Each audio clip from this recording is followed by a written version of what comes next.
Ça tourne. Et donc sinon, le dernier accord de C'est un bon. Sur le temps. Ça restera, ça.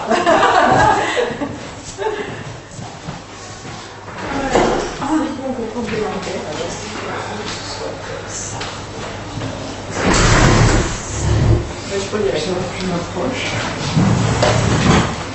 Voilà. Je trouve qu'il y a dire. Il y a une invitation. C'est qui? Comme je vois qu'à moitié, donc ça. Ça répond là. Je vais voir que tu avec lui. Tu viens et il a fait qui en un moi, je suis en même temps. Je suis en modèle. Ça doit être vu qu'il y a personne en profil. Je sais pas, je suis en modèle. Je ne connais pas le tableau. En vrai, je te trouve pas sur le. Et sur mon tableau.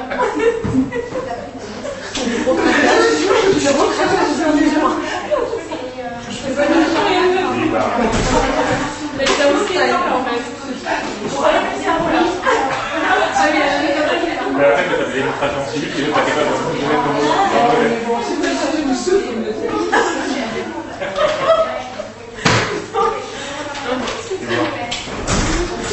Je ne sais même pas en fait, c'est plus dans le copine, mais... Ça partira pas. Là, tout le monde est en train de chercher de En fait, je ne comprends pas, tu as répondu. Tu vas dire, Je sais, oui, c'est bien ça qu'il a fait. je sais pas, à chaque fois. Il a fait le souvenir, si tu veux te dire. Contre des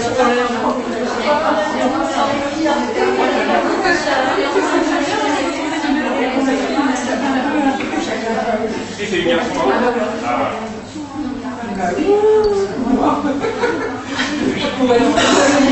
Dominique Barrière, encore Barrière. Bah, du coup, je vais te demander. Par le temps.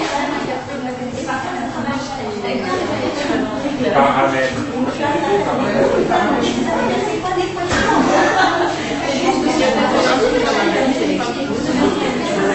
Si au premier jour il a fait un monsieur maire, c'est quoi qui m'a posé un monsieur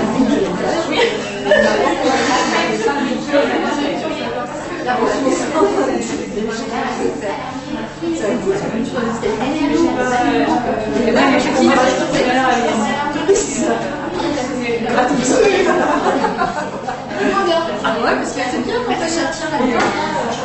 C'est bien d'ailleurs, c'est ma chose. Avec qui? Il y a un, il Oh non, mais c'est pas possible.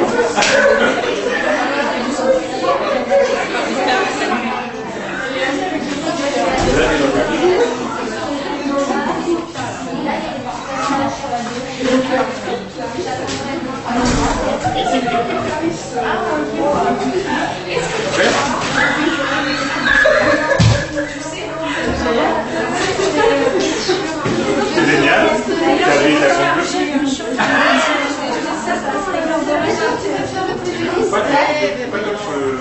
Merci beaucoup. mais j'y suis. Je pense que j'y suis. J'y suis. Moi,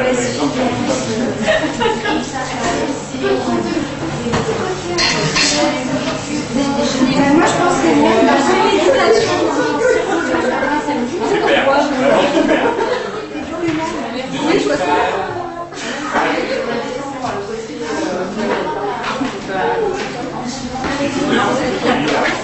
Et ensuite, la langue, la droite. C'est pas comme les autres.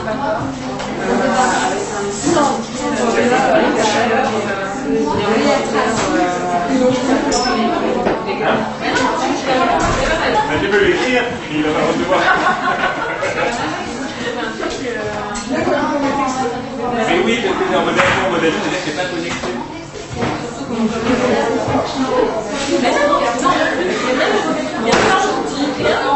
Tu peux pas appeler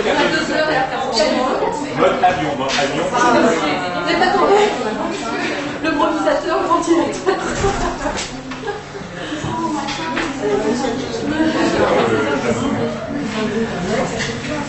Bien, bonjour à tous et à toutes.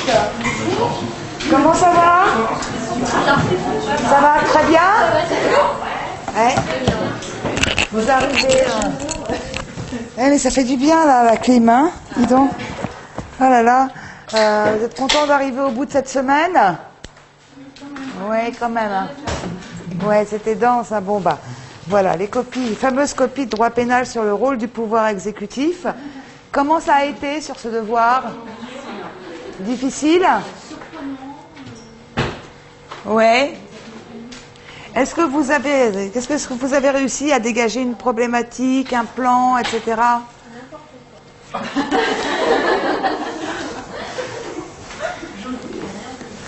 Bon, est-ce qu'il y a des optimistes parmi vous? J'ai pas entendu. Ouais. Bah, le pouvoir exécutif, c'est une grosse thématique, hein, quand même, hein. Ah bah bien sûr. Eh bah bien sûr.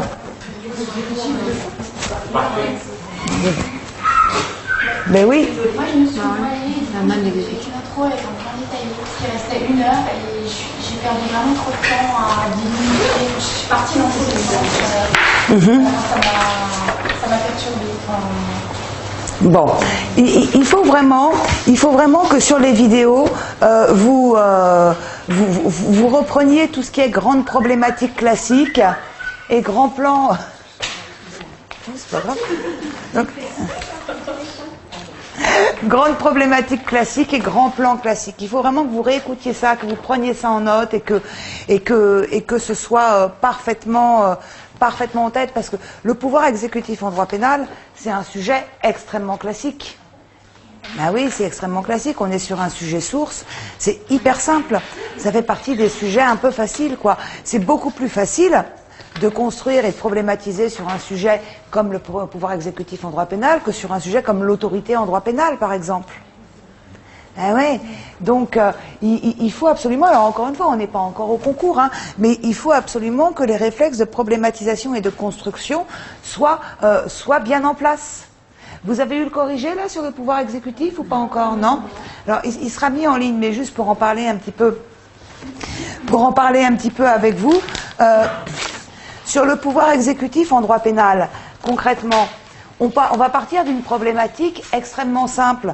On va partir d'une problématique, premier temps de problématique, de prime abord, rôle mineur du pouvoir exécutif en droit pénal, mais de plus en plus, on voit bien que le pouvoir exécutif exerce un rôle de plus en plus conséquent en droit pénal.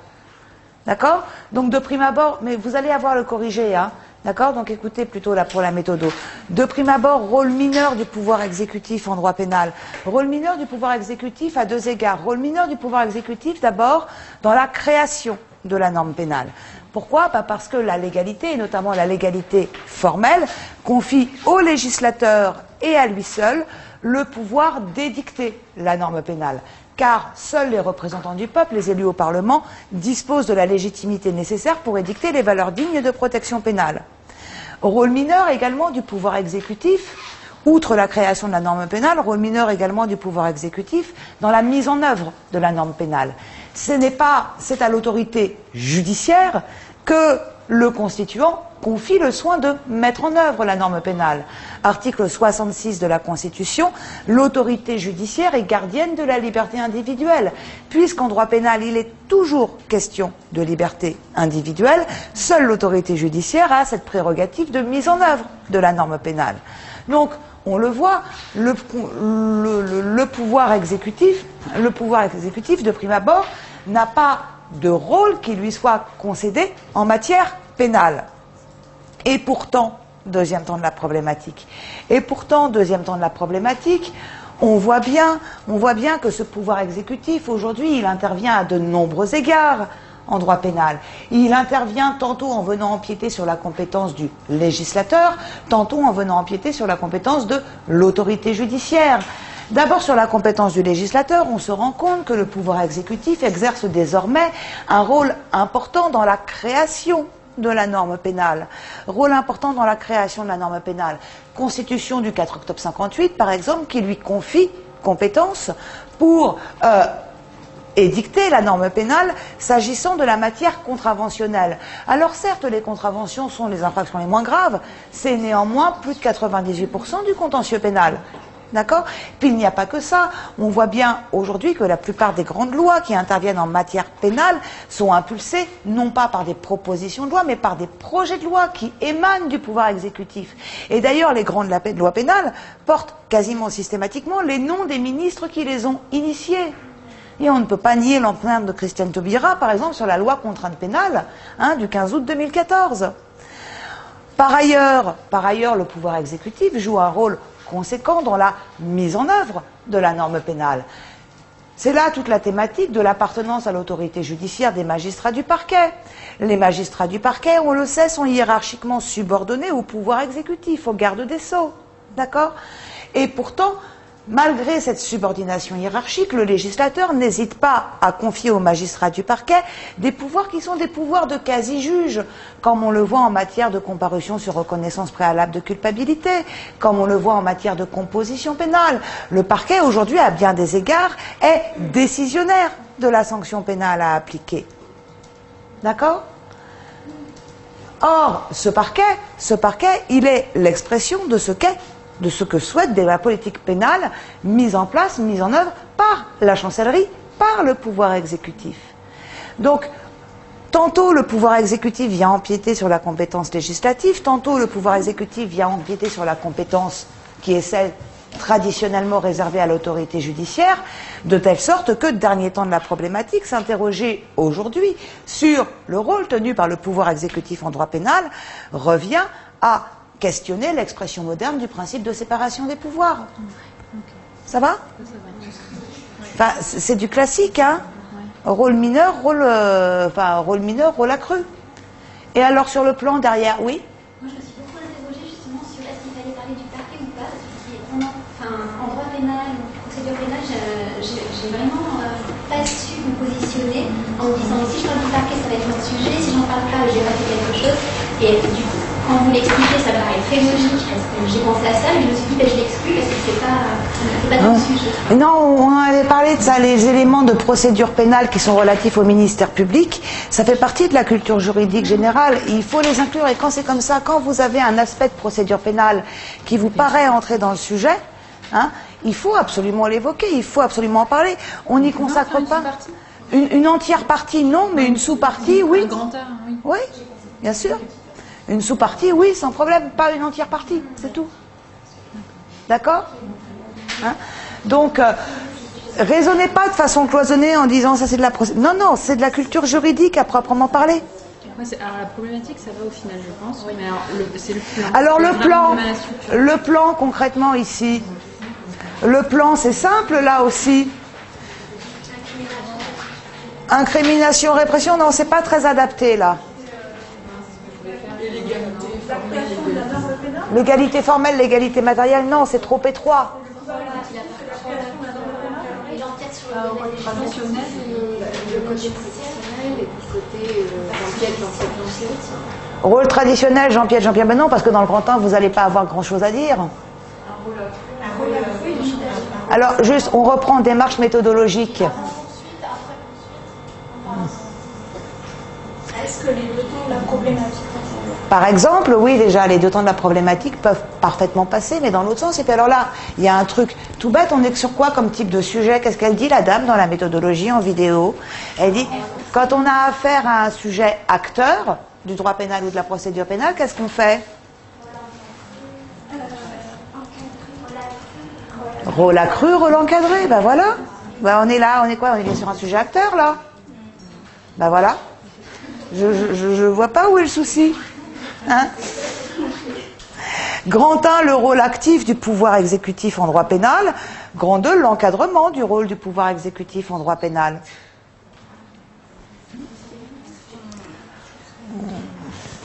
Sujet acteur, c'est toujours la même chose.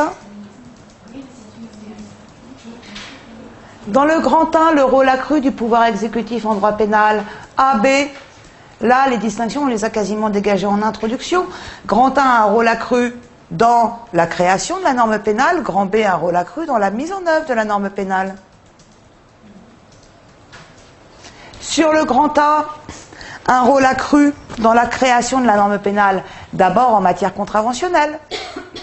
Alors ici, on part des articles 34 et 37 de la Constitution, on enchaîne sur les arrêts Société qui et Schiavon, qui ont consacré la compétence du pouvoir exécutif dans la création de la norme contraventionnelle, après qu'ait été adoptée la Constitution du 4 octobre 58. On parle du nouveau Code pénal qui consacre expressément cette compétence du pouvoir exécutif et on explique en quoi est-ce qu'elle consiste, cette compétence du pouvoir exécutif pour édicter les contraventions. Cette compétence du pouvoir exécutif pour édicter les contraventions, elle consiste précisément, elle ne peut être mise en œuvre, que par l'intermédiaire de décrets pris en Conseil d'État. C'est ce que nous dit l'article R610-5 du Code pénal. D'accord ? Mais les décrets pris en Conseil d'État peuvent édicter tout type de contravention, qu'elle soit de première, de seconde, de troisième, de quatrième ou de la 5e classe. En outre, le pouvoir exécutif, je suis toujours dans le grand A, exerce également un rôle conséquent. Il exerce également un rôle conséquent en matière délictuelle et criminelle.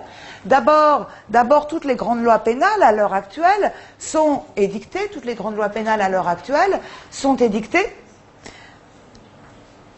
sur la base de projets de loi, c'est-à-dire sur la base d'initiatives ministérielles, d'initiatives émanant du pouvoir exécutif. Pensez à la loi Perben, pensez à la loi Taubira, pensez aux lois Dati. L'empreinte du pouvoir exécutif sur les textes finalement adoptés par le législateur est importante. Ensuite, il y a de nombreux textes qui édictent des crimes ou des délits qui sont le produit du travail du pouvoir exécutif. On peut songer par exemple aux ordonnances de l'article 38 de la Constitution. Ordonnance de l'article 38 de la Constitution, et par exemple, toute la lutte contre le proxénétisme dans notre code pénal est régie par une ordonnance émanant de l'article 38 de la Constitution. On peut songer encore aux textes pris jusqu'en 1945 par le gouvernement provisoire. Et là, on a notamment cette ordonnance dont on parle énormément aujourd'hui, l'ordonnance sur le mineur délinquant du 2 février 1945. Ordonnance qui régit aujourd'hui tout le droit pénal des mineurs et qui n'a été élaborée que par le pouvoir exécutif. D'accord ? En outre, le législateur n'hésite pas à utiliser la technique de l'incrimination par renvoi. Bien souvent, aujourd'hui, le législateur se contente de définir le cadre général de l'infraction et de renvoyer au texte réglementaire pour la détermination du contenu précis de l'infraction. C'est ce que l'on retrouve classiquement en matière de trafic de stupéfiants pour toutes les infractions relatives aux stupéfiants. Les articles 222, 37 et suivants du Code pénal renvoient systématiquement à un arrêté ministériel lequel définit quelles substances doivent être considérées comme stupéfiants. C'est donc le pouvoir exécutif qui détermine l'étendue de toutes les infractions pénales relatives aux stupéfiants. Et c'est là une technique qui a été validée par le Conseil constitutionnel dès 1982, bien que celle-ci consiste à contourner la compétence législative pour édicter les crimes et délits. Ça va ? Ensuite, dans le grand B, le rôle accru du pouvoir exécutif, vous allez avoir le corrigé, encore une fois. C'est juste là pour vous montrer un petit peu comment est-ce qu'on ramasse les éléments de réponse. Dans le grand B, le rôle accru du pouvoir exécutif dans la mise en œuvre du droit pénal. Petit 1, le rôle actif, d'abord, premier groupe d'éléments de réponse, le rôle actif du pouvoir exécutif dans la mise en œuvre, dans l'exercice des poursuites. Rôle actif du pouvoir exécutif dans l'exercice des poursuites. Expliquez-nous, ça aussi c'est de la culture juridique, que le pouvoir exécutif, tout d'abord, est à la tête de la police et de la gendarmerie. Eh bien oui, mais aujourd'hui, les activités policières et gendarmesques, elles sont déterminées par quoi ? Quand on vient imposer un taux d'élucidation, quand on vient imposer un nombre de gardes à vue aux autorités de police et de gendarmerie, qui impulse ça ? Le pouvoir exécutif. Tout ça nous vient du ministère de l'Intérieur. Et puis surtout, il n'y a pas que le ministère de l'Intérieur, il y a également, bien évidemment, et surtout la chancellerie qui intervient par l'intermédiaire des magistrats du parquet, organisation pyramidale du parquet, autorité de poursuite. Au sommet de cette pyramide, on va trouver le garde des Sceaux. Qu'est-ce qu'il peut faire le garde des Sceaux ? Le garde des Sceaux, aujourd'hui, il peut donner aux magistrats du parquet des instructions générales de politique d'action publique par la voie de circulaires. D'accord ? Pourquoi ? Parce que tout simplement, ce sont ces instructions générales qui permettent l'application d'une politique pénale homogène sur l'ensemble du territoire. Et les magistrats du parquet ont l'obligation de se conformer à ces directives émanant de la chancellerie. Pourquoi ? Parce qu'ils sont à la fois amovibles et révocables et qu'ils peuvent être sanctionnés en cas de désobéissance. D'accord ? Et voilà qui est questionnant lorsque l'on met ça en parallèle avec l'octroi aujourd'hui de pouvoirs quasi juridictionnels aux magistrats du parquet. Hein, c'est lui qui détermine la peine en matière de comparution sur reconnaissance préalable de culpabilité, c'est lui qui détermine la peine en matière de contentieux pénal. Procédure dont les chiffres clés de la justice pénale pour l'année passée nous démontrent qu'elle régissent plus de 80% du contentieux délictuel en matière pénale. Donc tout cela, finalement, est entre les mains de la chancellerie, par le biais de ses directives générales d'action publique. Ensuite, à l'issue des poursuites, le pouvoir exécutif exerce également un rôle conséquent. Songez ici au fait que c'est le pouvoir exécutif qui est à la tête de l'administration pénitentiaire. Eh bien oui, là aussi, on est sur une chaîne hiérarchique dépendant de la chancellerie. Or, qu'a fait la loi du 15 août 2014 ? La loi du 15 août 2014, elle a dépossédé en partie les juridictions d'application des peines de leurs prérogatives pour accroître les prérogatives de l'administration pénitentiaire, notamment par les services d'insertion et de probation. Par exemple, la mesure contrainte pénale, elle est entièrement déterminée quant à son contenu par ces services d'insertion et de probation. L'administration pénitentiaire a ainsi le pouvoir exécutif dispose d'un rôle accru dans la détermination de la sanction pénale. Et puis songez, en fin de sanction, à la grâce présidentielle, qui elle aussi émane du pouvoir exécutif. Et qui permet au président de la République, à titre exceptionnel, de revenir sur la chose qui a été définitivement jugée par l'autorité judiciaire. Vous voyez, donc ces prérogatives du pouvoir exécutif, elles semblent effectivement irriguer l'ensemble du procès pénal, de son commencement à son achèvement, l'ensemble du processus pénal, de l'incrimination à la sanction. Et pourtant, deuxième temps de la problématique, ce rôle du pouvoir exécutif reste malgré tout un rôle encadré. Grand 2, le rôle encadré du pouvoir exécutif. Rôle encadré du pouvoir exécutif. Sur le grand 2, le rôle encadré du pouvoir exécutif A, B, on va faire simple. Le rôle du pouvoir exécutif est encadré, on est sur un sujet de séparation des pouvoirs, il est encadré grand A tantôt par la loi, grand B tantôt par le juge. Grand A a un rôle encadré par la loi. Grand A a un rôle encadré par la loi. Sur le rôle du pouvoir exécutif encadré par la loi, on encadre non seulement le pouvoir normatif du pouvoir exécutif, mais également les prérogatives du pouvoir exécutif dans la mise en œuvre de la norme pénale. D'abord, premier groupe d'éléments de réponse, on vient encadrer le pouvoir normatif de création de la norme pénale du pouvoir exécutif. Comment est-ce qu'on l'encadre ? Eh bien déjà, on rappelle que le règlement, bien que la Constitution reconnaisse sa compétence en matière contraventionnelle, le règlement occupe une place inférieure dans la hiérarchie des normes. Cela signifie qu'un règlement sera toujours inférieur à une loi et qu'un règlement ne pourra édicter une contravention que dans le respect de la loi qui a une valeur supérieure. D'accord ? Par conséquent, le cadre d'action du pouvoir réglementaire du pouvoir exécutif en matière contraventionnelle est nécessairement délimité par le législateur. Et on le voit bien, le législateur interdit au pouvoir exécutif depuis 1973 d'avoir recours aux peines privatives de liberté en matière contraventionnelle. C'est le législateur qui décide de la classification des contraventions en 5 classes. C'est le législateur qui détermine les peines susceptibles d'être encourues en matière contraventionnelle. Et ainsi de suite. Donc finalement, qu'est-ce qui reste réellement dans la matière qui est la sienne? Qu'est-ce qui reste réellement de la compétence du pouvoir exécutif en matière contraventionnelle? Pas grand-chose.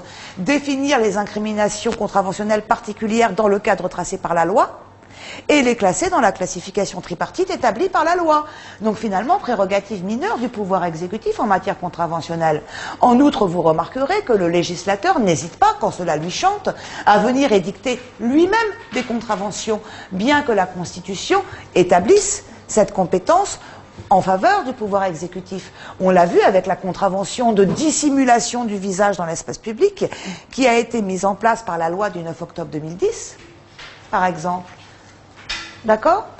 Donc, effectivement, prérogative très encadrée par la loi du pouvoir exécutif en matière contraventionnelle, domaine qui pourtant devrait être celui de la compétence du pouvoir exécutif. Et ce rôle est également encadré s'agissant de la mise en œuvre de la norme pénale.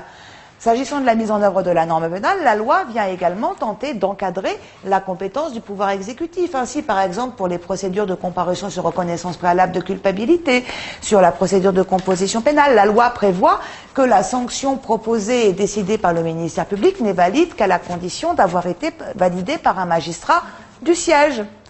En outre, la loi enserre les prérogatives du ministère public dans des limites très strictes, puisque le ministère public ne peut en aucun cas proposer à la personne une peine supérieure à 1 an d'emprisonnement en matière de CRPC. En matière de composition pénale, la loi prévoit qu'en aucun cas ne peut lui être proposée une mesure privative de liberté.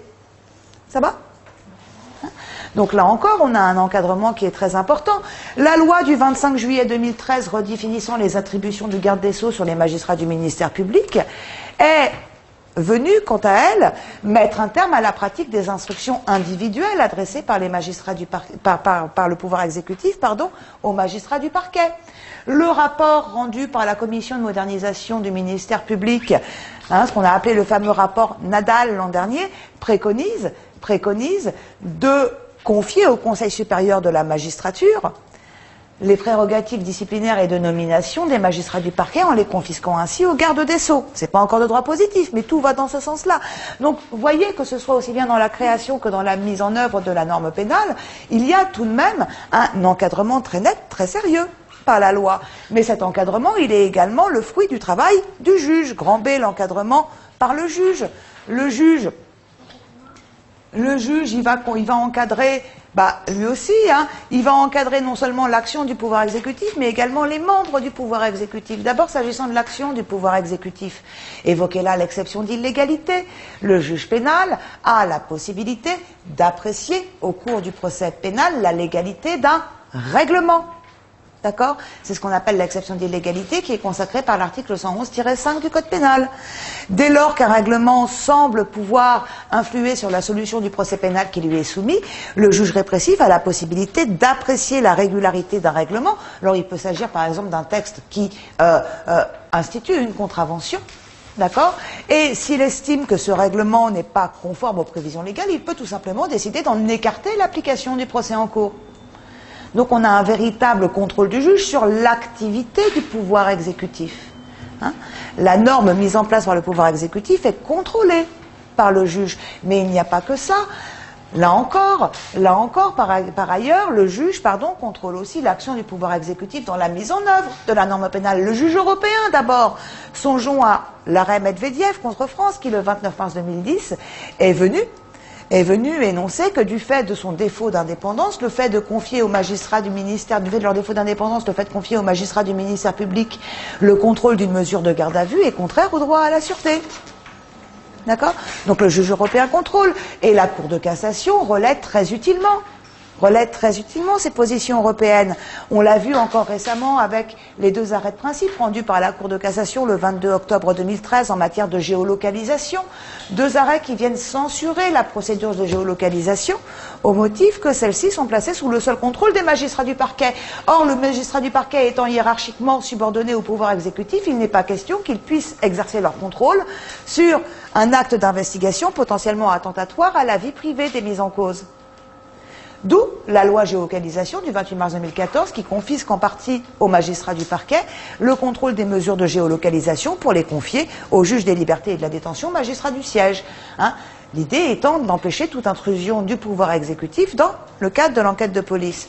En outre, le juge contrôle aussi les membres du pouvoir exécutif eux-mêmes. Vous pouvez ici évoquer la thématique de la responsabilité pénale du président de la République. Vous pouvez ici, on en parle beaucoup à l'heure actuelle, vous pouvez évoquer la thématique de la responsabilité pénale des ministres également, qui peut être mise en cause notamment devant la Cour de justice de la République. Ça va ? Bon. Vous allez avoir le corrigé. Mais vous le trouvez vraiment compliqué ? C'est le côté transversal pour bien retrouver les idées et structurer un peu. Voilà, c'est ça. C'est le côté transversal. Mais le côté transversal, il vous pose un souci parce que vous posez pas bien votre grille de lecture en amont. Si vous partez du truc en vous disant, si les réflexes méthodologiques sont là, qu'est-ce qu'on se dit ? On se dit, bon, je suis sur un sujet acteur. Sujet acteur, on m'a dit quoi ? On m'a dit que c'était souvent rôle actif, rôle encadré. Voyons, est-ce que ça tient ? Qu'est-ce que je pourrais mettre dans le rôle actif, là ? Puis là, vous listez, vous cherchez dans ce sens-là. Bah oui, effectivement, il y a tout ça. Et dans l'encadrement, est-ce qu'il y a des trucs dont je pourrais parler ? Ah oui, je pourrais parler de ça, de ça, de ça, de ça. Et là, immédiatement, ça va venir. C'est les éléments de réponse, vous les avez. Il faut juste partir de la bonne trame méthodologique. C'est tout. Et avoir des réflexes méthodologiques qui soient mieux en place. Ça nécessitait quand même d'avoir beaucoup de connaissances sur la matière de procédure pour l'encadrement. Oui, alors après ça, si vous voulez, si vous oubliez de parler des géolocalisations, si vous oubliez de parler, c'est pas grave, c'est pas ça qui vous fait une mauvaise note. Hein. Vous savez, si vous vous sentez un peu fragile, alors attention, tout ce qui est thématique statut du magistrat et notamment des magistrats du parquet, ça il faut connaître un petit peu, hein, parce que c'est pas bon. Maintenant tout ce qui est géolocalisation, vous ne demandez pas forcément, voyez. Dans ce cas-là, vous déroulez un petit peu plus sur l'aspect, vous déroulez un petit peu plus sur l'aspect exception d'illégalité que vous êtes censé mieux maîtriser, et puis voilà. Hein, vous n'avez pas une mauvaise note parce que vous avez oublié les géolocalisations, ça a pas d'importance. Enfin, une sous-partie sur la grâce, c'était peut-être bon. Une entière soupape? Non, parce que vous pouvez tous parler un petit peu du ministère public quand même. Oui, au moins dans les grandes lignes. C'était la grâce, mais je pense que c'était mal organisé. J'ai pas regardé vos copies, hein, elles sont encore là, je les prends avec moi. Je les prends avec moi en partant là. Non, je crois que les copies vous seront retournées par courrier. Oui, mais Voilà, hein, ça vous sera retourné par courrier en principe. Voilà, mais tout ça pour vous dire, ce que je veux vous montrer par là, c'est que tout sujet, vous devez les raccrocher à vos réflexes méthodologiques. Si les réflexes méthodologiques sont en place, tout déroule derrière. Tout déroule derrière. Hein. Et donc, vraiment, ces premières heures de vidéo que j'ai pas refaites avec vous, il faut absolument que vous les absorbiez, que ce soit par cœur. D'accord ? Bon, des questions sur tout ça? Non? Alors, est-ce qu'il y a... On va profiter de ça, on va voir un petit peu ce que ça peut donner. Maintenant, est-ce que il y a des sujets que vous voudriez qu'on aborde? Et alors, on va le faire ensemble, on va voir où sont les réflexes méthodologiques, on va voir ce qu'on peut sortir en plan.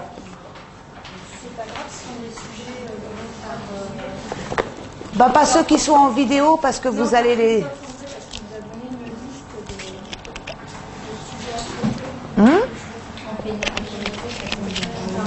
Aucun problème. Qu'est-ce que vous voudriez qu'on décortique?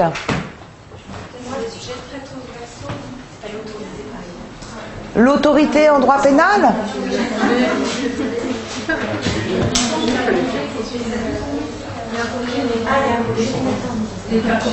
Je crois, oui. Oui, vous avez le corrigé là-dessus, en principe. J'aurais bien aimé les appropriations frauduleuses dans la problématique, mais oui, les appropriations frauduleuses, si vous voulez. Il y a d'autres choses qui vous inquiètent davantage, parce que c'est pas très compliqué. Si par exemple on a, je sais pas, l'empoisonnement ou le vol, enfin, une infraction spécifique, comment est-ce que... Alors, on va faire appropriation frauduleuse, empoisonnement. Concrètement, là, on part sur le sujet. On est sur quoi comme type de sujet? Appropriation frauduleuse. On est sur des sujets typiques droit pénal spécial, que ce soit un sujet sur les appropriations frauduleuses ou un sujet sur l'empoisonnement. Voilà. Ce que je veux vous dire par là, c'est que tous les sujets à grande orientation droit pénal spécial vont se traiter de la même façon. Tous. Alors déjà, on va commencer avec le sujet les appropriations frauduleuses. Appropriation frauduleuse, allons-y, on problématise. Que se passe-t-il actuellement s'agissant des appropriations frauduleuses? Oui, il y en a de plus en plus, effectivement, elles se diversifient.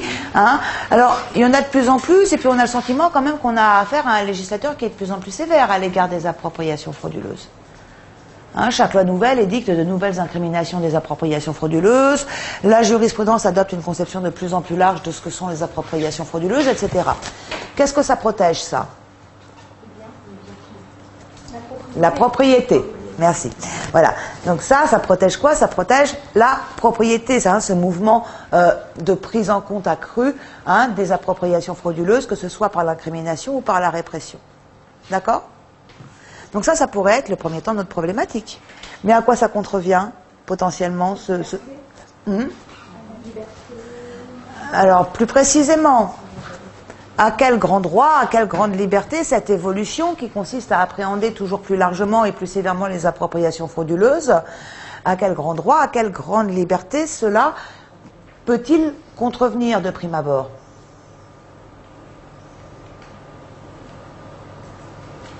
Je ne sais pas, déjà quand je vous dis que la jurisprudence entend de plus en plus largement les appropriations frauduleuses existantes. La légalité, ben voilà. Déjà la légalité. Ensuite, quand je vous dis qu'on réprime de plus en plus sévèrement les appropriations frauduleuses, ben, je sais pas, peut-être le principe de nécessité et proportionnalité de la répression. Quand vous voyez qu'un vol en bande organisée, c'est 15 ans de réclusion criminelle, alors qu'il n'est pas question d'atteinte aux personnes et que c'est réprimé à la même hauteur que les violences mortelles qui sont une atteinte à la vie, on se dit il y a peut-être un souci quand même. En termes de hiérarchie de valeurs. Voilà, en termes de hiérarchie des valeurs, on est un peu à contresens.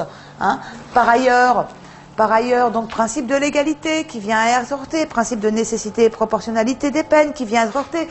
On appréhende également de plus en plus les appropriations frauduleuses lorsqu'elles sont commises en groupe par plusieurs personnes.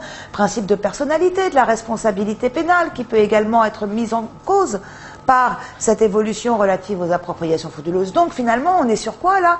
On est sur une problématique ordre public-liberté. Hein? Voyez, premier temps de la problématique, il est nécessaire de protéger l'ordre public. D'accord? Et plus particulièrement la propriété. D'où le développement contemporain des infractions consistant en des appropriations frauduleuses. À l'initiative du législateur, qui incrimine des appropriations frauduleuses de plus en plus nombreuses. Hein, on l'a vu par exemple avec la demande de fonds sous contrainte, incriminée en 2003. On le voit également avec le code pénal qui a fait qui est entré en vigueur en 1994, qui a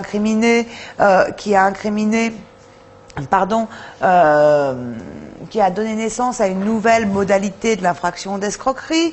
On a des nouvelles formes de chantage qui ont fait leur apparition récemment. L'extorsion s'est de plus en plus élargie, etc., etc. Hein, tout ça pourquoi? Pour protéger la propriété et donc, in fine, pour assurer la sauvegarde de l'ordre public. D'accord? Toutefois, deuxième temps de la problématique, la protection de l'ordre public ne peut justifier qu'une atteinte disproportionnée soit portée aux droits, libertés garanties dans un état de droit. Ainsi, lorsqu'il intervient pour appréhender les appropriations frauduleuses, le législateur doit veiller, les législateurs et jurisprudence, doivent veiller à toujours respecter la légalité. Quand vous voyez, par exemple, que la jurisprudence a donné naissance, en dehors de toute prévision légale, au vol par soustraction par maniement juridique, vous vous dites que la légalité est un petit peu malmenée à certains égards. Par ailleurs, outre la légalité, il y a également le principe de nécessité et proportionnalité des peines que l'on doit veiller à respecter. Hein, songez ici au vol lorsqu'il est commis en bande organisée qui est puni de 15 ans de réclusion criminelle alors qu'il ne s'agit que d'une atteinte au bien. On se retrouve ainsi avec une atteinte au bien qui est punie à la même hauteur que les violences mortelles qui, elles, sont une atteinte à la vie. Principe de personnalité des peines, encore. Principe, de personnalité de la responsabilité pénale, encore. On le voit très bien avec ces appropriations frauduleuses qui, de plus en plus souvent, sont susceptibles d'être commises soit en réunion, soit en bande organisée. D'accord ? Et où le législateur, et pour lesquels le législateur assimile très facilement la qualité d'auteur à celui de complice. Hein? Parce qu'il est trop compliqué d'établir, parce qu'il est trop difficile d'établir précisément qui a fait quoi. Et donc on décide que tout le monde sera puni de la même façon. Ça va ? Ainsi, la question qui se pose, c'est comment le législateur contemporain procède pour concilier ces impératifs contradictoires. Ordre public, liberté, sur les infractions, sur les sujets de droit pénal spécial, 9 fois sur 10, vous partez d'une problématique ordre public, liberté. Hein. Premier temps de la problématique, oh là là, on est super sévère, pourquoi? Pour préserver l'ordre public. Mais attention, à chaque fois qu'on est super sévère, qu'est-ce qu'on fait? On contrevient potentiellement aux droits et libertés et grands principes que notre droit garantit.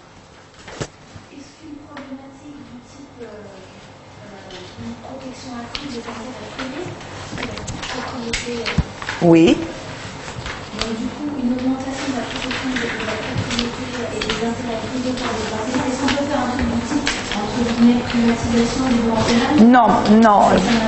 Ben non, parce que quand le droit pénal intervient pour protéger la propriété, c'est pas pour indemniser les gens. C'est parce qu'on estime que les individus qui, dans notre société, dérobent le bien des autres, sont néfastes à la bonne cohésion sociale. Hein, le droit pénal, il n'est pas là pour indemniser, c'est pas l'intérêt privé, c'est l'intérêt public qu'il garantit.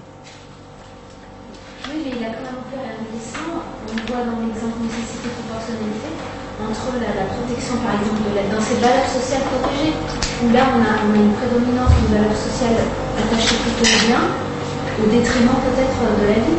Mais non, c'est pas parce qu'on protège de plus en plus les biens qu'on protège de moins en moins la vie. Il n'y a pas de relation de causalité entre les deux. Donc problématique, ordre public, liberté. Allez pas chercher plus loin. Enfin, vous voyez, ordre public, liberté, tout le monde le comprend. Vous êtes tous capables de le développer, point, quoi. Hein? Sur le plan derrière, qu'est-ce qu'on fait?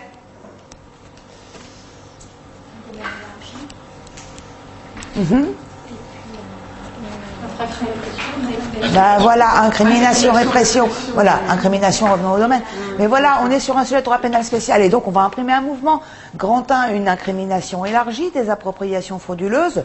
Grand 2, une répression modulée des appropriations frauduleuses, parce qu'elle n'est pas que renforcée. Dans le grand 1, une incrimination élargie des appropriations frauduleuses. A, B, vous feriez quoi?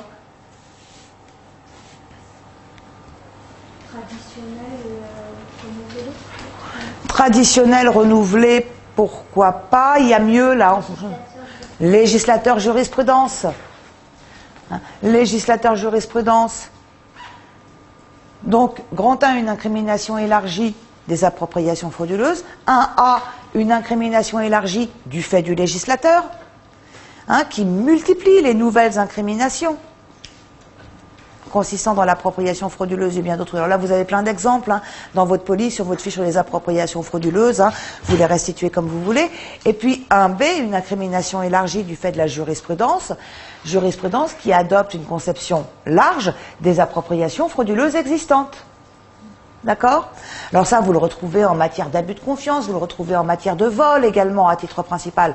Vous le retrouvez ici aussi en grande partie en matière d'escroquerie. Sur le grand 2, une répression modulée des appropriations frauduleuses. AB.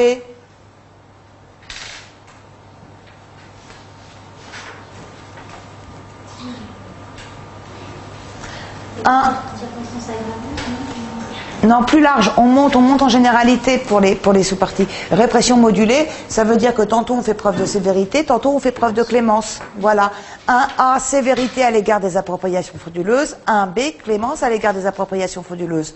Dans le 1A, sévérité à l'égard des appropriations frauduleuses, évoquer ici les peines qu'on ne cesse d'augmenter, évoquer les circonstances aggravantes que l'on multiplie, évoquer la responsabilité pénale des personnes morales que l'on prévoit. Vous voyez, il y a plein de choses. Et puis dans le 1B, clémence à l'égard des appropriations frauduleuses, expliquez-nous tout de même qu'il y a des valeurs qu'on choisit de préserver par-delà la protection de la propriété, comme les valeurs familiales, par exemple. Parlez-nous du jeu des immunités familiales en matière d'appropriation frauduleuse. Expliquez-nous qu'il arrive que la jurisprudence admette l'état de nécessité au profit de celui qui a commis une appropriation frauduleuse dès lors que cette appropriation était nécessaire à sa survie. Vous voyez ? Il y a le vol aussi des documents pour la défense. Vol de documents, voilà, justification du vol par l'exercice de la défense. Il y a plein de choses dont vous pouvez parler. Et dans les sous-parties, est-ce que ça peut être aussi la peine et puis l'exécution de la peine, la détermination de la peine ou l'exécution de la peine, ou ça n'a pas de sens? Alors, non, potentiellement, c'est possible, mais pas pour ce sujet-là, parce que là, il n'y a pas grand-chose à dire dessus, mais ça fait partie des distinctions possibles. Mais là, sur les appropriations frauduleuses, non, ça ne va pas, parce qu'il n'y a rien de particulier à dire sur l'exécution de la peine. Voilà. Alors, c'est difficile? Ah non? Mais c'est très simple. En DPS, c'est toujours ça, bien sûr. L'autorité, c'est un sujet un peu DPS quand même. Le risque, un petit peu DPS aussi. L'intention en droit pénal, non, mais à partir de là, moi je dirais jamais, avec les sujets complémentaires, on se méfie, hein, c'est jamais trop ou pas assez. Je crois qu'il faut vraiment se dire que tout est possible. Hein. Donc oui, bien sûr, l'intention en droit pénal, ça fait partie des possibilités. Et aussi, mais avant, on va sur l'empoisonnement. Alors oui, on prend les choses dans l'ordre. D'abord la problématique, on part de quoi?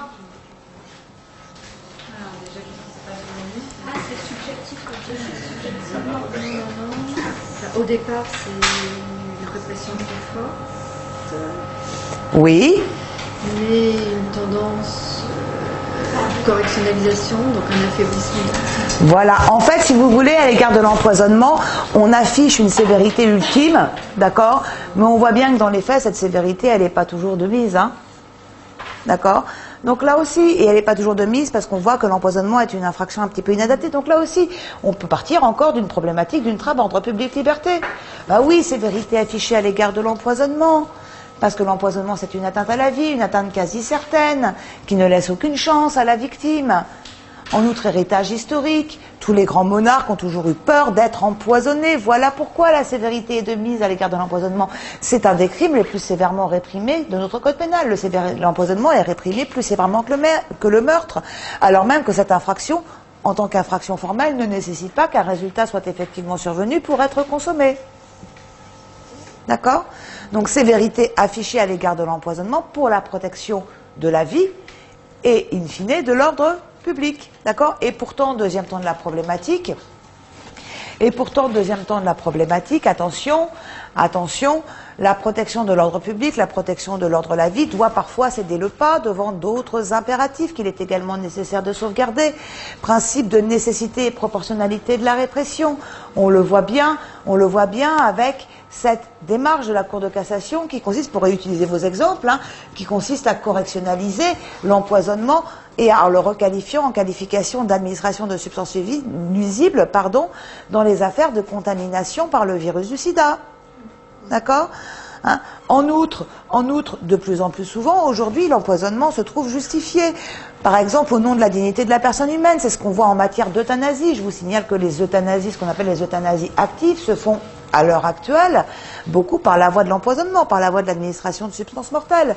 Et là, évoqué la loi Leonetti du 4 mars 2002 qui autorise l'euthanasie active, sans le dire, lorsque plusieurs conditions sont remplies, elle autorise les médecins et le personnel médical à administrer à une personne en fin de vie des substances destinées en premier lieu à soulager la souffrance, sans se préoccuper de l'issue potentiellement fatale que peut avoir ces souffrances. Et puis, évoquer les débats que l'on a actuellement et qui prônent une légalisation beaucoup plus large de l'euthanasie active.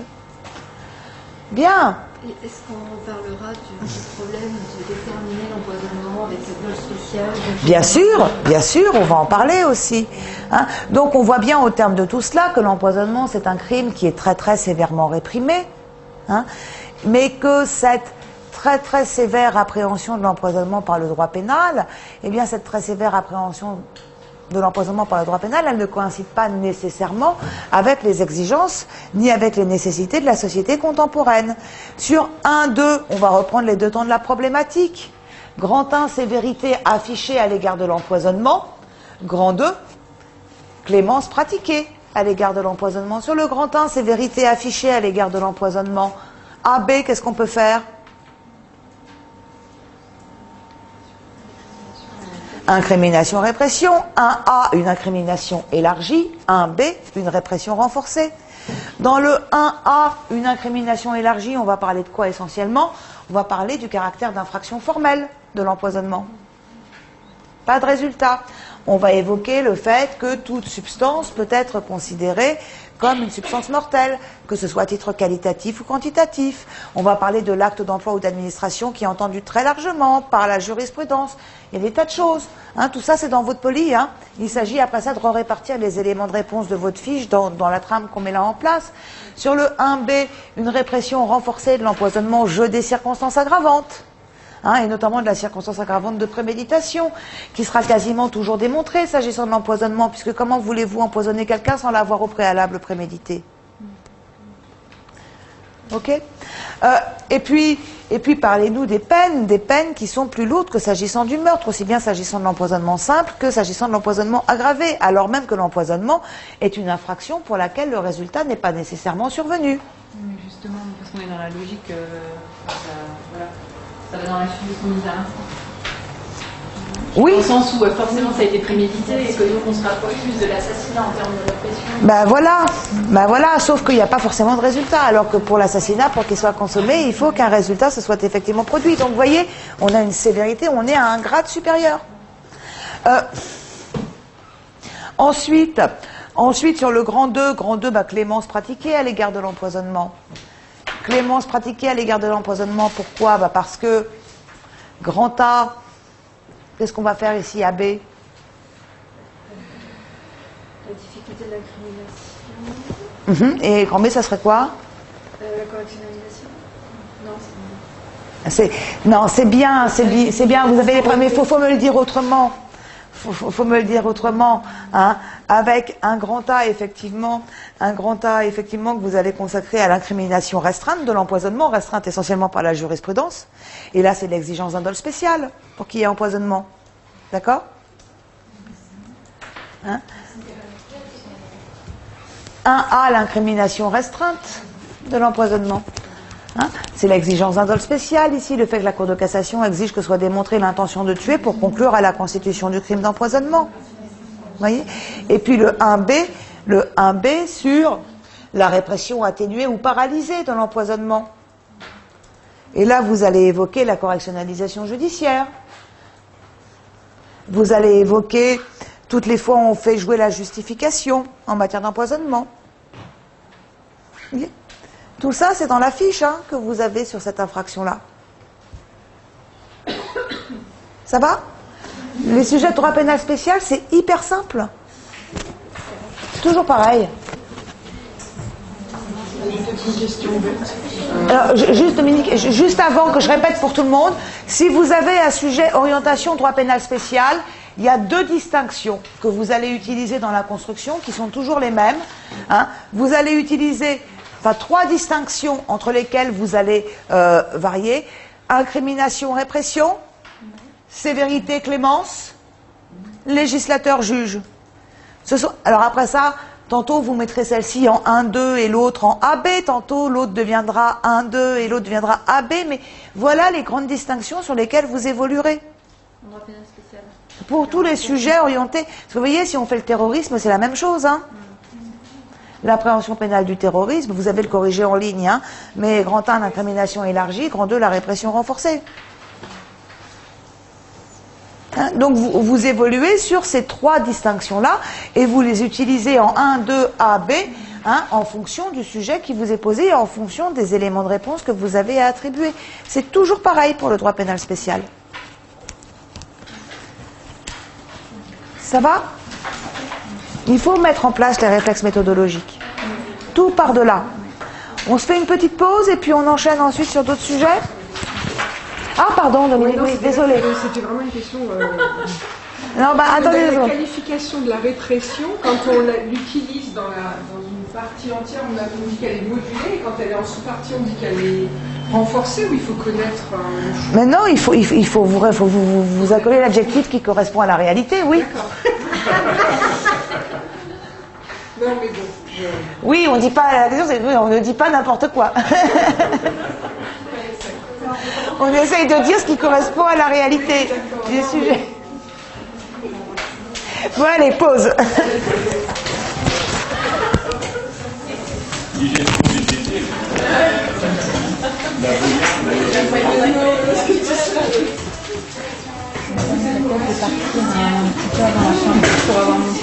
Ah mais je préférais vous prévenir quand même. C'est gentil. Pas que ce soit de recevoir. Merci.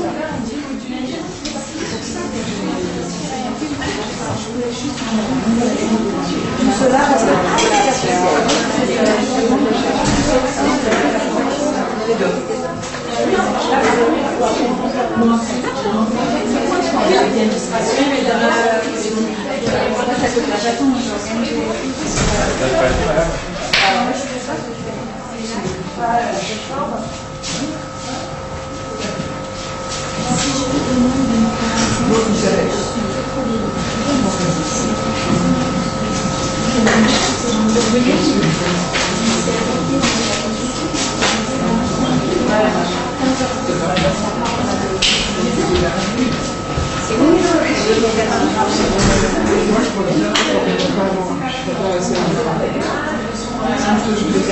Je regarde si les j'ai pris des médicaments. Ouais, j'aurais dû manger de Trazol, mais j'ai ça pour les sereins. Ah non, j'ai rien fait, c'est ce qui est c'est vraiment juste, tu vois, je sens que c'est pas... Je voulais faire 2 jours pas de top, mais brainstorming chez moi. j'en prendrai ce soir si vraiment j'ai encore besoin.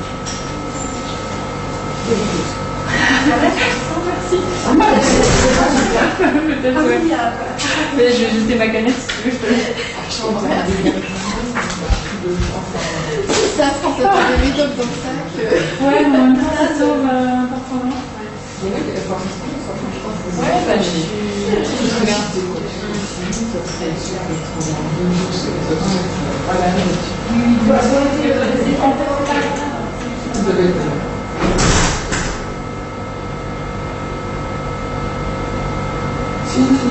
Non, mais oui, non, en fait, Non, mais moi, je suis plus en train de je suis en coach. En fait, j'ai pas facile.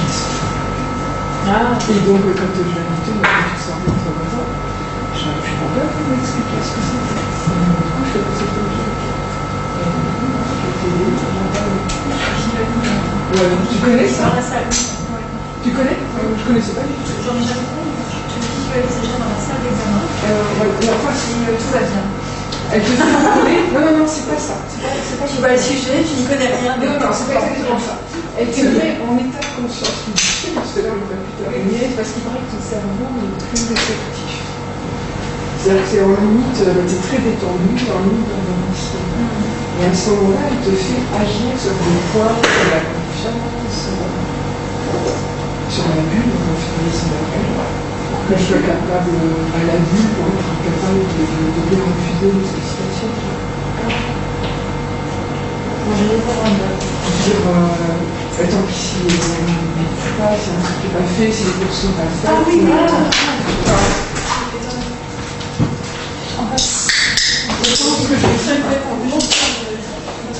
Je pense que je veux dire si les courses sont pas faites, si. Enfin, toi, réponds.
Oui.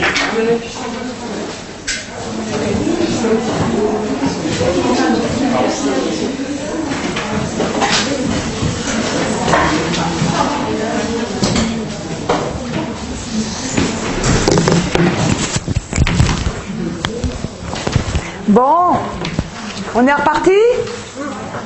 Alors, qu'est-ce que vous voudriez qu'on débroussaille? Quels sont les sujets les plus difficiles? Bah, tout dépend. En fait, il y a différents ordres de difficulté. Sur les sujets hyper transversaux, la difficulté, ça va être de rassembler toutes les connaissances. Vous voyez, un truc comme l'autorité en droit pénal, ça va être d'être capable de piocher partout, les différents... Voilà, les différents éléments de réponse qui vont être utiles quand on va pouvoir se servir. En revanche, ça ne sera pas difficile de construire.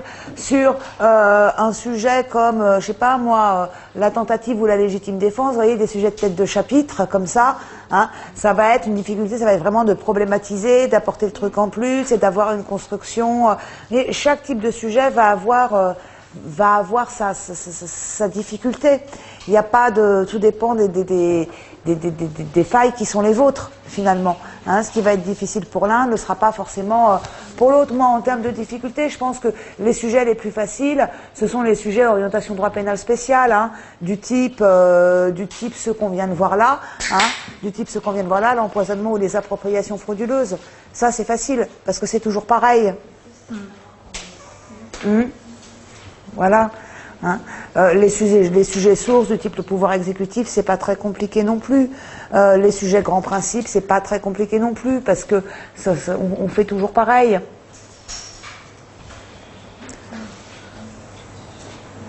Vous l'expliquez dans la méthode, les grands principes, comment on les traite? Oui, absolument. Mais les grands principes, ces sujets grands principes, c'est toujours la même chose. Hein. Voilà, mais personne. Voilà, sur un sujet grand principe, quel qu'il soit, c'est toujours la même chose. Premier temps de problématique où vous allez dire, voilà, genre la non-rétroactivité. Hein, vous avez tous l'exemple avec la non-rétroactivité. Voilà, on a un principe, ce principe est fort par sa valeur juridique, qui est forte, par son domaine d'application qui est vaste, par son effectivité, parce qu'il y a une sanction qui existe et qui est appliquée. Toutefois, deuxième temps de la problématique, ce grand principe subit des atteintes. Tous les grands principes, quels qu'ils soient, subissent des atteintes. Hein. Donc, atteintes qui tantôt viennent du législateur, atteintes qui dans d'autres cas nous viennent de la jurisprudence, etc. Et donc, la question sur un sujet grand principe, c'est toujours celle de savoir, quelle est la vigueur contemporaine du principe? Est-ce que ce grand principe persiste? D'accord? Hein. Et sur le plan derrière, alors là c'est variable, mais le plus souvent, ça va être grand 1, le déclin apparent. Vous voyez, on va passer en revue toutes les atteintes qui sont portées au principe, et grand 2, la persistance avérée. On va passer en revue tout ce qui nous dit que le principe persiste. Hein. Et tout ça, vous l'avez dans votre vidéo de méthodo. Hein. Voilà, puis vous avez quelques exemples quand même de tout cela. Il y a un sujet sur l'intention alors l'intention, qu'est-ce que... l'intention, qu'est-ce que vous feriez comme type de problématique parmi les grandes problématiques classiques? Je partirais du principe quand normalement on va faire Attendez, il faut une intention pour que le délit soit constitué, mais en même temps, création d'infraction non intentionnelle. Ouais, alors c'est un peu étroit comme ça, il faut partir de plus haut. C'est le principe d'égalité des délits et des peines, c'est-à-dire qu'il faut une caractérisation. Non, partir de plus haut encore. Non, partez plutôt ici de la problématique notion centrale, notion ambiguë. On voit bien que l'intention, c'est une notion qui est centrale, par son domaine d'application. On l'exige pour tous les crimes, on l'exige en principe pour les délits, exceptionnellement pour les contraventions. On va la retrouver partout. On voit bien que les juridictions sont exigeantes quant à la caractérisation de l'intention, etc. Et pourtant, deuxième temps de la problématique, l'intention, ça reste une notion ambiguë, parce que parfois on la distingue mal de l'imprudence, comme nous le démontre par exemple l'infraction, le délit de risque causé à autrui. Vous voyez, la faute de mise en danger délibérée qui est frontière. On se rend compte que parfois l'intention est exigée, mais que la jurisprudence s'en dispense. En ayant recours à des présomptions de fait, on se rend compte qu'on ne connaît pas très bien son contenu. On le voit bien avec l'infraction d'empoisonnement, par exemple, qui varie en fonction des solutions qui sont rendues, quant à l'exigence ou la non-exigence d'un dol spécial, etc., etc. Donc, une notion centrale, oui, mais au contour flou. On fait passer la problématique dans le plan. Voilà, et après ça, vous pouvez complètement faire passer de la problématique dans le plan. Il n'y a aucun souci. Grand 1, l'intention, une exigence incontournable. Grand 2, l'intention, une exigence ambiguë. Voyez? Hein? Là, on est vraiment sur un sujet grand principe, d'accord? Sur un sujet grande notion, pardon, c'est pas un grand principe, mais une notion dont vous voyez bien, vous percevez bien qu'elle n'est pas si claire que ça. Eh bien, il faut prendre appui là-dessus pour construire et pour disserter ensuite.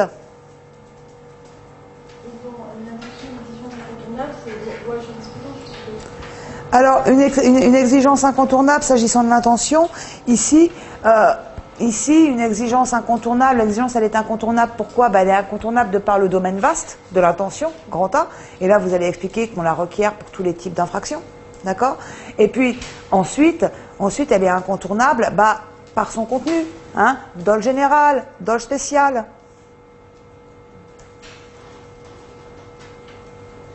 Et puis le grand 2, une exigence qui est ambiguë, quant à son domaine. Hein, quant à son domaine, ici vous allez évoquer le recours aux présomptions de fait pour caractériser l'intention. Vous allez évoquer aussi la distinction difficile parfois entre l'intention et l'imprudence, notamment grâce à l'exemple faute de mise en danger délibérée.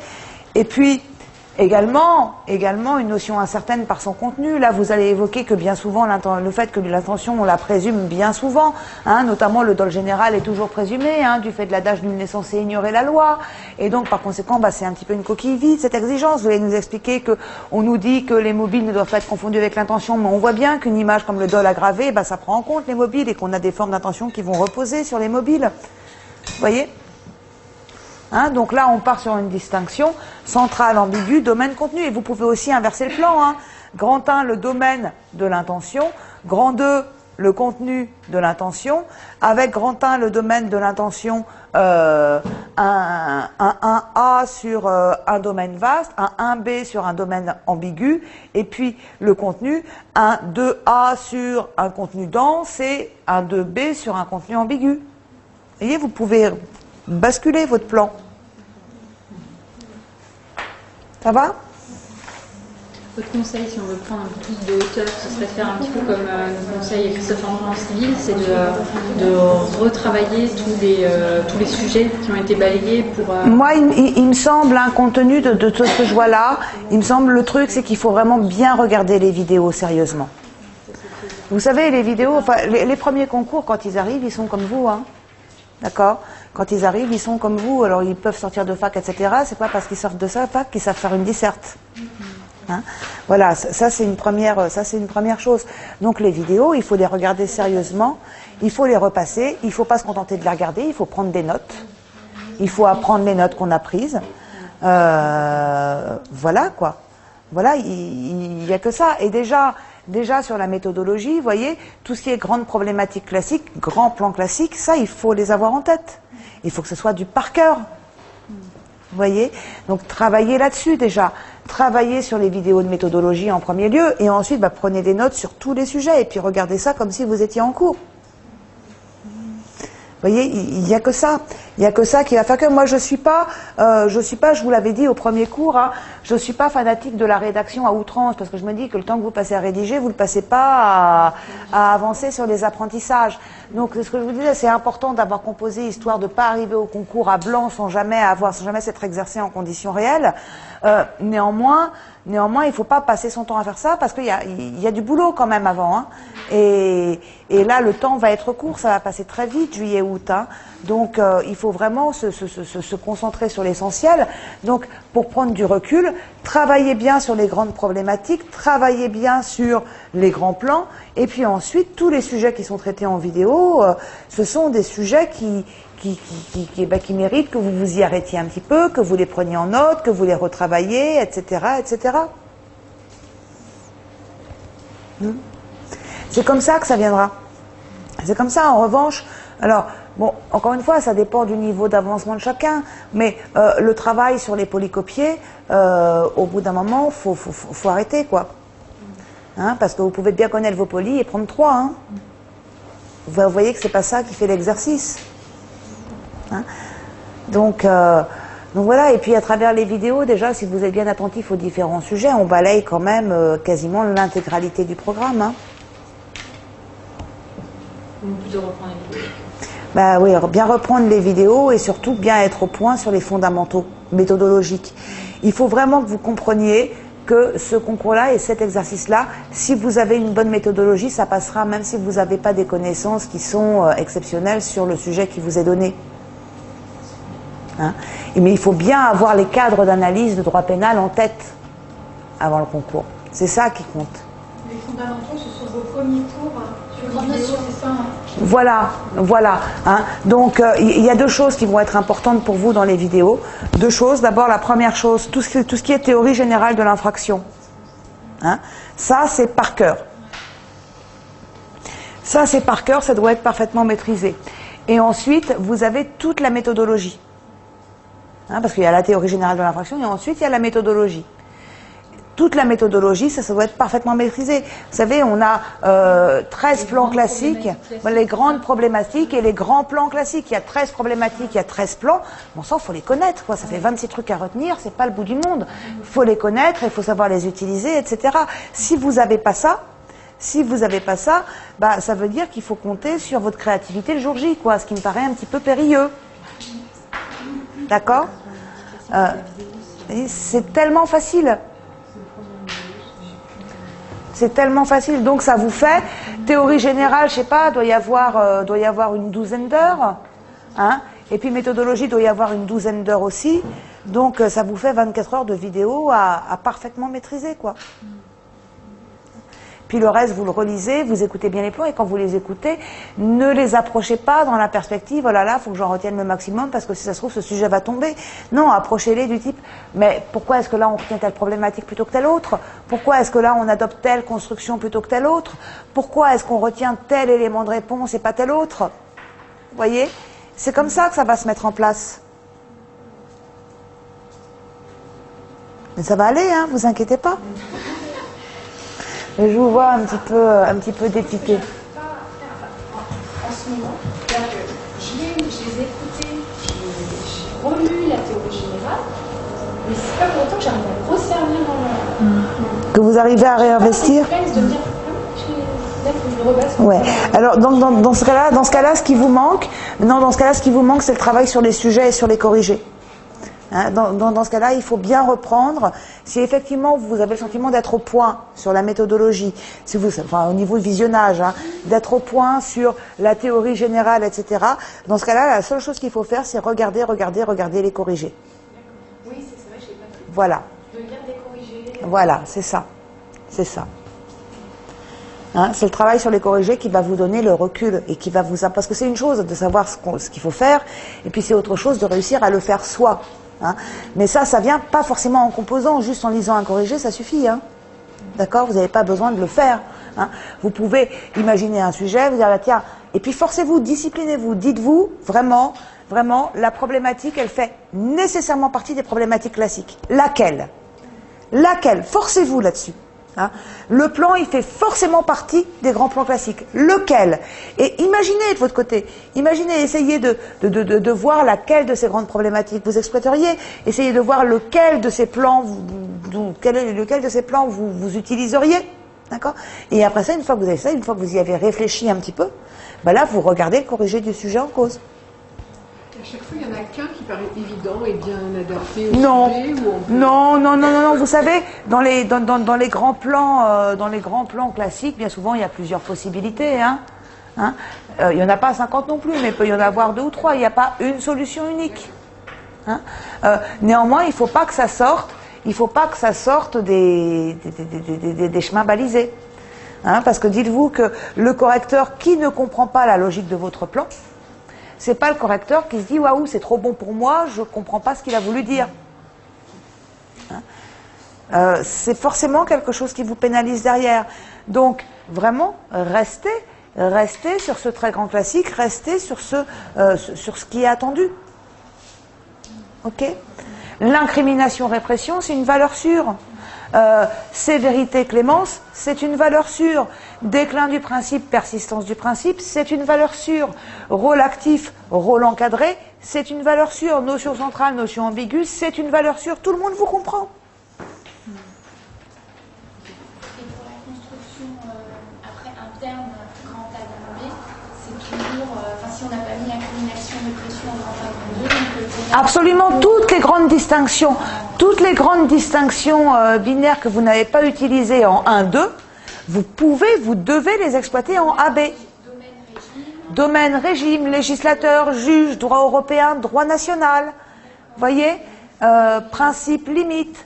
Tout ça, ça part en AB aussi. Hein.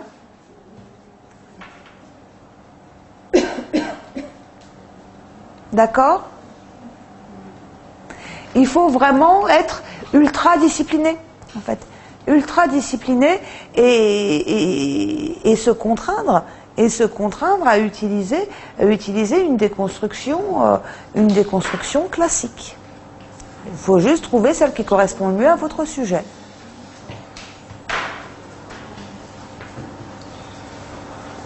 Est-ce qu'il y a d'autres sujets que vous voudriez qu'on décante un petit peu?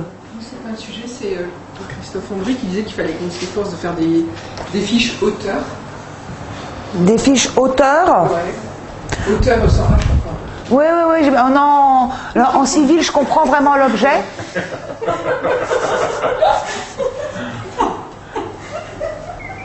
T'as bien fait de préciser, même. Non, on n'aurait pas compris, je pense.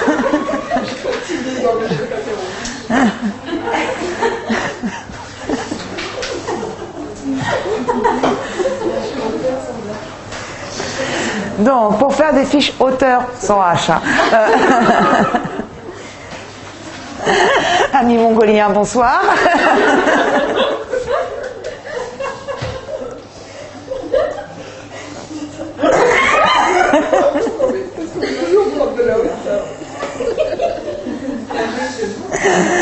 Bien. Alors, en droit civil, c'est très important. Pourquoi? Parce que la doctrine occupe une place centrale dans la construction, dans la mise en œuvre du droit civil. En droit pénal, non. En droit pénal, c'est la loi. D'accord? Oui, mais enfin bon, Beccaria, Montesquieu, et point, quoi. Hein, Lombroso.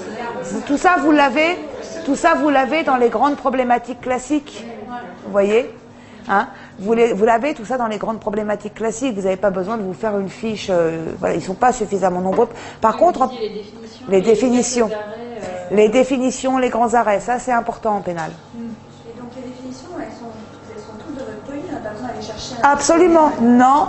Toutes les définitions sont dans le poli, à chaque fois. Simplement, à chaque fois que vous en croisez une, au cours de vos lectures, vous vous dites, ça c'est par cœur. Commencez quand même par faire la théorie générale, parce que toutes les définitions de droit pénal général sont dans la théorie générale.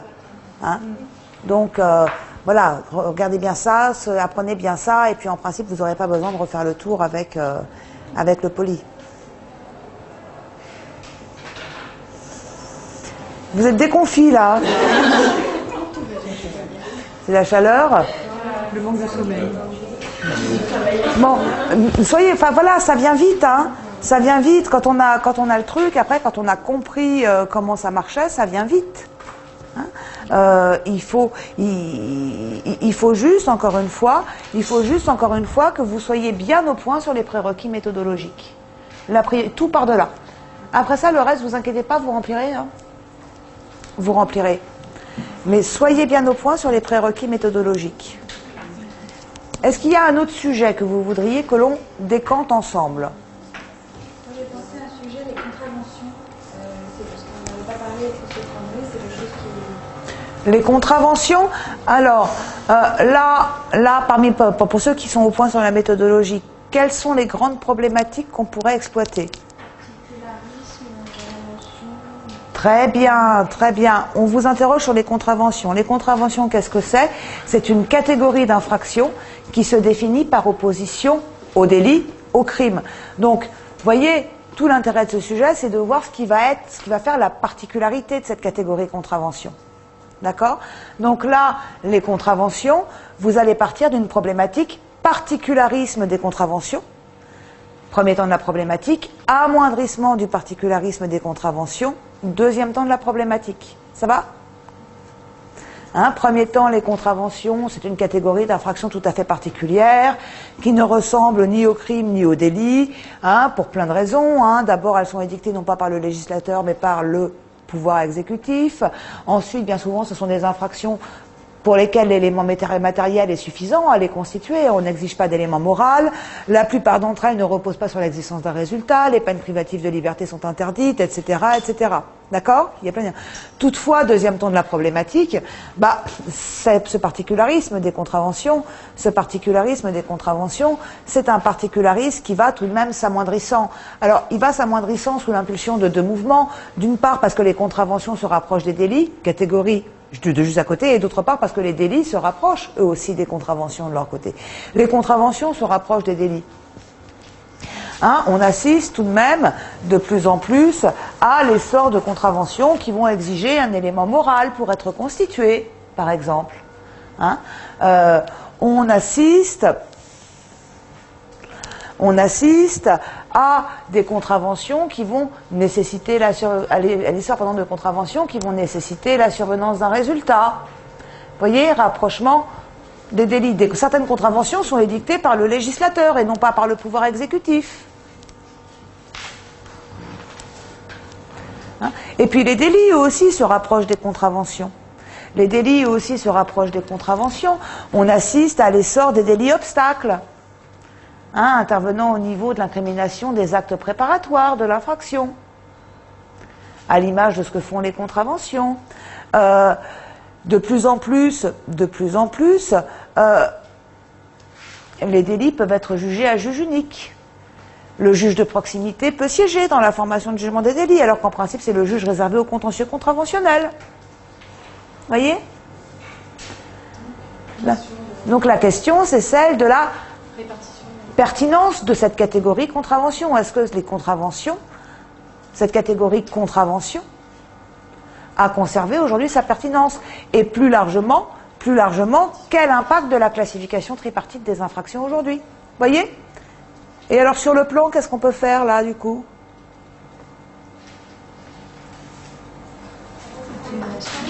Reprendre les deux temps, c'est une possibilité tout à fait valable. À mon avis, ici, pour le plan, vous avez deux possibilités qui tiennent largement la route. Soit vous reprenez le plan avec un grand 1, le particularisme initial des contraventions, grand 2, la remise en cause du particularisme des contraventions.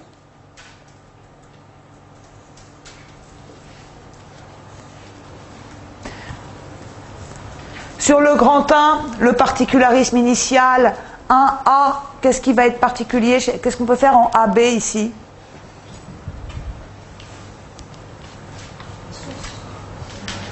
Oui, vous l'opposeriez à quoi? Moi, je ferais autre chose là. Je ferais juste un incrimination-répression. Particularisme quant à l'incrimination des contraventions, particularisme quant à la répression des contraventions. Vous voyez, pour dresser un tableau complet. Et quant à l'incrimination, vous faites un gros pavé source d'abord, déterminé par le pouvoir réglementaire et non pas par le pouvoir législatif. Ensuite, particularisme quant à l'élément matériel. Le plus souvent, on n'exige pas de résultat, ce sont des infractions obstacles. Ensuite, particularisme quant à l'élément moral non requis, s'agissant des contraventions. Ça va? Et derrière, particularisme quant à la répression. Alors là, on a d'abord les peines encourues en matière contraventionnelle. Interdiction des peines privatives de liberté. Amende encourue à titre principal, à titre de peine principale. Vous voyez, sur le fond.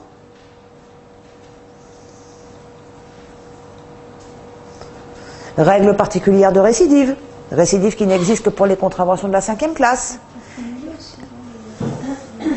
Oui, voilà, c'est du concours réel, cumul sans limite des amendes contraventionnelles. Il y a plein de choses. La prescription, bien évidemment. Hein, prescription particulière. Puisqu'elles se prescrivent par un an s'agissant de l'action publique. Vous voyez? Vous avez de quoi remplir, c'est bien. Mais il y a des choses qu'on devrait lire plus que d'autres, là, pour le coup, ou tout est valable? Ce qui va être important, surtout, c'est ce qui va être au cœur de votre programme. Hein, ça va être surtout le fait que l'amende est encourue à titre principal. Hein.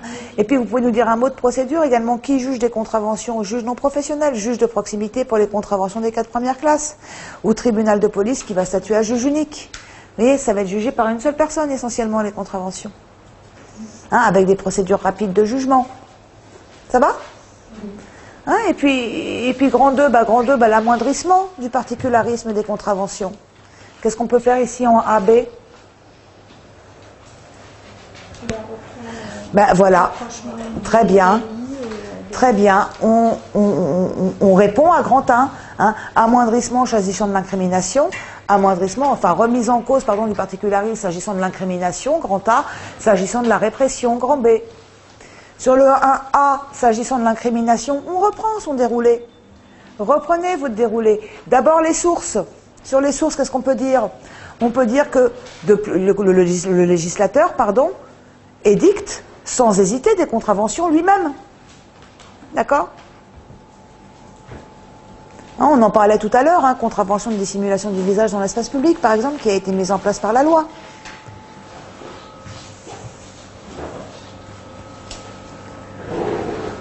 Ça va? Ensuite, s'agissant de l'élément matériel, vous allez nous expliquer que de plus en plus, on assiste à des sortes de délits qui consistent en des infractions obstacles, alors qu'auparavant, le terrain de l'infraction obstacle était réservé à la seule matière contraventionnelle. Aujourd'hui, on a des délits de plus en plus nombreux qui sont des délits obstacles. Vous voyez, donc, l'infraction obstacle n'est plus réservée aux contraventions. S'agissant de l'élément moral, ensuite, s'agissant de l'élément moral, il y a deux choses à dire.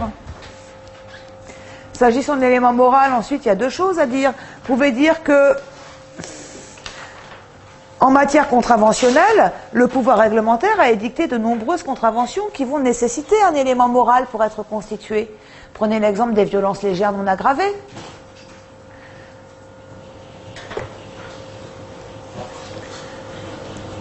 Vous voyez, et inversement, s'agissant des délits, bien souvent, le législateur exige un élément moral, mais la jurisprudence vient présumer l'existence de cet élément moral. Donc finalement, comme la jurisprudence présume l'existence de l'élément moral, tout se passe comme si on n'exigeait pas d'élément moral quant à la constitution de l'infraction. Ça va? Donc vous voyez, aussi bien du point de vue des sources que des éléments constitutifs, on a un rapprochement entre contravention et délit. Ensuite, grand B, remise en cause du particularisme s'agissant de la répression. D'abord quant à la sanction.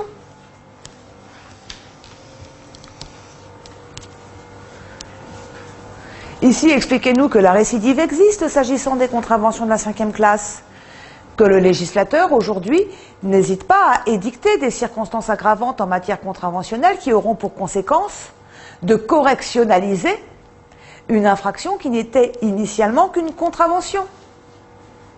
Hein? Prenez l'exemple du délit de grande vitesse, que tout le monde connaît. Aujourd'hui, en matière contraventionnelle, souvent il est dit, voilà, quand la contravention est prévue avec telle circonstance aggravante, elle n'est pas de nature contraventionnelle, elle est de nature délictuelle. Les violences légères également, les violences légères de R624.1, lorsqu'elles sont commises avec une des circonstances aggravantes, elles deviennent délictuelles de 222.13. Vous voyez, on a un passage très facile de l'un à l'autre. Hein, donc le jeu des circonstances aggravantes va très très souvent nous faire passer une infraction de la qualité de contravention à la qualité de délit.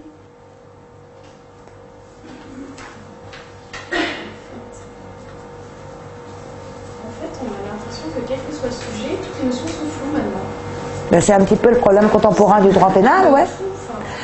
C'est pas tellement que c'est flou, c'est qu'on revient sur les... Non mais si, vous avez raison, au final c'est ça, mais on revient un petit peu sur les grandes distinctions qui ont toujours été les nôtres depuis... Voilà.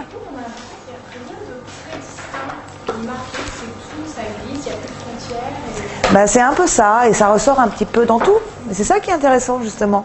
C'est qu'on est en période de reconstruction. Voyez, et puis ensuite, vous allez évoquer les procédures, vous allez nous expliquer que de plus en plus de délits sont jugés à juge unique. Vous allez nous expliquer que le juge de proximité siège.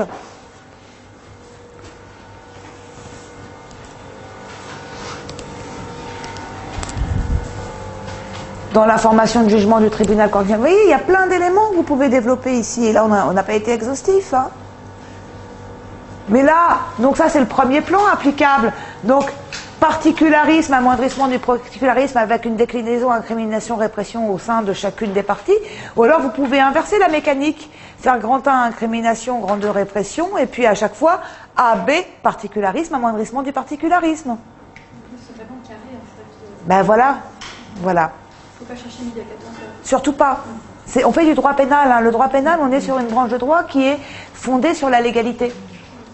D'accord? On n'est pas dans l'espèce de droit d'origine jurisprudentielle, qu'est le droit civil, où ça part dans tous les sens à la fois. Non, là les choses sont catégorisées, quoi. C'est finalement, c'est aussi de rester dans les clous, quoi. On ne peut pas chercher non plus midi à 14h. Aussi.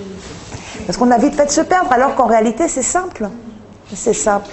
Dans le premier plan, en fait, je trouve que moi, c'est l'impression que j'ai souvent quand là j'avais trouvé la problématique, j'ai trouvé le plan, c'est qu'après, on a l'impression qu'on risque de se contredire en fait, en développant. Par exemple, si on dit le particularisme, parfois, en fait, finalement, ça revient, on finit par dire dans une partie ce qu'on a dit, le contraire de ce qu'on a dit dans la... Non, parce que vous n'allez pas évoquer les mêmes exemples en 1 et en 2, et parce que rien n'est figé. Hein? Il faut forcément qu'il y ait une opposition, grand 1, grand 2, grand A, grand B, il faut que ce ne soit pas les mêmes idées. Hein? Donc en principe, non, il n'y a pas de contradiction. C'est juste qu'on explique dans un grand 1, voilà comment classiquement ça doit être entendu, et dans un grand 2, voilà comment c'est finalement entendu aujourd'hui. Tout étant actuellement de droit positif. Ça va? Bon, on va s'arrêter là. Hein? Je vous souhaite à tous, je vais pas vous faire je pense de vous souhaiter un bel été, hein, parce que voilà. Cet été-là ne sera sans doute pas le plus réussi de vos vies. En tout cas, vraiment reprenez bien ces exigences méthodologiques. Et je vous assure que si vous arrivez à cadrer avec ça le jour du concours, ça passera. Ça passera parce que la plupart des candidats sur ce concours-là font n'importe quoi. C'est ce qui se passe chaque année. Hein. C'est un espèce de flou artistique. Voilà. Et si vous avez la chance, vous, sur votre copie, de montrer qu'il y a un cadre, que ce cadre, vous le maîtrisez, immédiatement, même si vous n'avez pas grand-chose à dire, vous êtes systématiquement meilleur que les autres. Oui, vous allez avoir. Oui, je vais vous mettre d'autres sujets en ligne. Oui, vous allez avoir des sujets en ligne, et puis je pense à votre corrigé, je rappelle Alexandre pour le corriger sur le pouvoir exécutif. Bon courage à vous tous. Hein.